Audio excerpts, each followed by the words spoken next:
महाराष्ट्र राज्याचे माननीय मुख्यमंत्री देवेंद्रजी फडणवीस साहेब, उपमुख्यमंत्री शिंदे साहेब असतील, सुनेत्राताई पवार असतील, तर हे जे शेतकरी आहेत राहणार तरडगाव, तालुका करमाळा, जिल्हा सोलापूर इथले शेतकरी म्हणजे माझे वडील.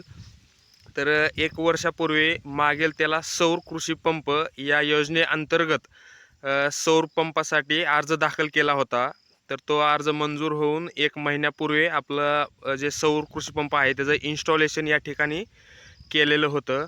तर 1 ते 1.5 महिन्याच्या अंतरामध्ये अज्ञात व्यक्तीने आपण व्हिडिओमध्ये बघू शकता अशा प्रकारे आमच्या सोलर पॅनलचं नुकसान या ठिकाणी केलेलं आहे. तर जे अर्जदाराचं नाव आहे ते किष्किंधा चक्रधर बावडकर, म्हणजे माझ्या आईच्या नावाने हा अर्ज दाखल केलेला होता. तर आपण या ठिकाणी व्हिडिओमध्ये बघू शकता, हा जो पहिला पॅनल आहे या पॅनलच्या खालच्या 3 प्लेटी आणि ह्याच्या पाठीमागच आपला दुसरा पॅनल आहे.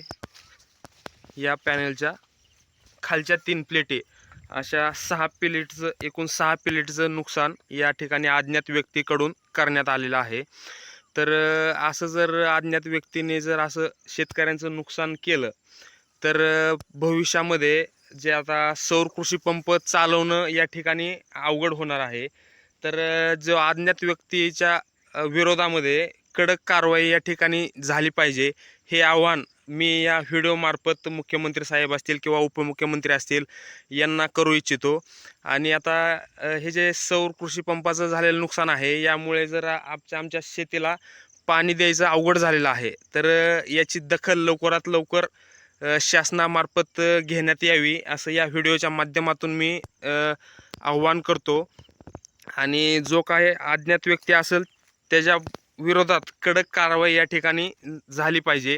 कारण की आज आमचं झालं आहे, उद्या दुसरं कुठल्याही शेतकऱ्यांचं असं अशा प्रकारे जो अज्ञात व्यक्ती आहे त्याला जर कडक कारवाई नाही केली आपण, तर तो या ठिकाणी दुसरे कोणाचे पण असे नुकसान करू शकतो. तर आमचं तर आता या ठिकाणी झालेलंच आहे, तर दुसरं कोणाचं नुकसान होऊ नये यासाठी त्या व्यक्तीच्या विरोधात कडक कारवाई या ठिकाणी घेणं किंवा कडक कारवाई करणं गरजेचं आहे.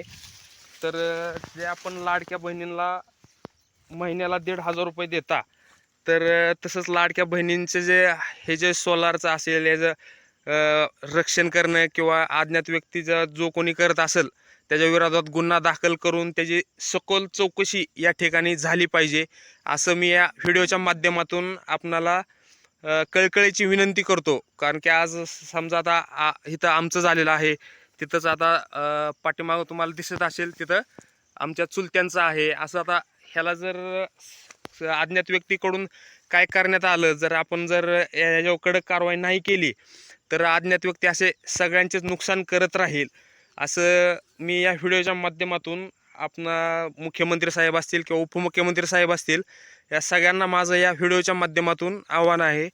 आता हे शेतकरी आहेत माझे वडील चक्रधर किसन बावडकर, जो सुमारे म्हणजे जवळपास 45,000 रुपये देऊन 7.5 HP हे आपण या ठिकाणी इन्स्टॉलेशन करून घेतलं होतं. 1 ते 1.5 महिना झालं इन्स्टॉलेशन केलेलं आणि अज्ञात व्यक्तीकडून असं नुकसान करण्यात आलेलं आहे. आता ह्या प्लेटीचं नुकसान झाल्यानंतर ते मोटर वगैरे काही चालत नाही आहे. सध्या सगळं आमचं जे शेताला पाणी द्यायचं आहे ते पूर्ण बंद झालेलं आहे. आणि आता सध्या तुम्ही बघत असाल की महाराष्ट्रामध्ये पाऊस या ठिकाणी कमी प्रमाणात आहे, त्यामुळं जे काय भरण्याचं नुकसान वगैरे आहे ते दिवसेंदिवस होत चाललेलं आहे. तर ही जे झालेली घटना आहे या घटनेचा सखोल चौकशी होणं खूप महत्त्वाचं आहे. आणि तो जो कोणी अज्ञात व्यक्ती असेल त्या अज्ञात व्यक्तीच्या विरोधात कडक कारवाई या ठिकाणी झाली पाहिजे. आणि हे जे आमचं झालेलं नुकसान आहे या नुकसानाची भरपाई लवकरात लवकर करावी ही निवेदन आपल्याला या व्हिडिओच्या माध्यमातून करू इच्छितो. धन्यवाद.